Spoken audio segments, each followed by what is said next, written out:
বিশ্বকাপ থেকে শুরু করে এশিয়া কাপ, ছেলেদের চ্যাম্পিয়ন্স ট্রফি কিংবা মেয়েদের আইসিসি টুর্নামেন্ট, আয়োজক যদি হয় ভারত কিংবা পাকিস্তান, তবেই জল ঘোলা শুরু সেই আসর নিয়ে। ভারত যায় না পাকিস্তানের মাটিতে, পাকিস্তানও বসে থাকে গোঁ ধরে। দুই দেশের কাঁটাতারের মাঝে মিধে যায় ক্রিকেট, অন্য দেশগুলো যেখানে শুধুই দর্শক।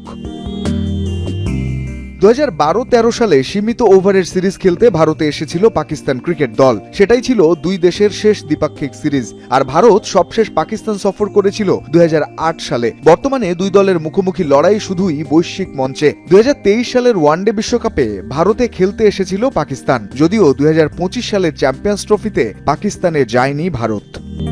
মঙ্গলবার কাশ্মীরের পাহাড় ঘেরা উপত্যকা পেহেলগামে মর্মান্তিক হামলায় অন্তত 26 জন নিহত এবং বহু মানুষ আহত হন। অজ্ঞাত বন্দুকধারীরা পর্যটকদের উপর গুলি চালায় বলে জানা যায়। 2019 সালের পর কাশ্মীরে সবচেয়ে প্রাণঘাতী সন্ত্রাসী হামলার ঘটনা এটি। এই হামলার পর এবার নতুন করে পাকিস্তানের বিপক্ষে দ্বিপাক্ষিক সিরিজ না খেলার ঘোষণা দিয়েছেন ভারতীয় ক্রিকেট বোর্ডের সহ সভাপতি রাজীব শুক্লা।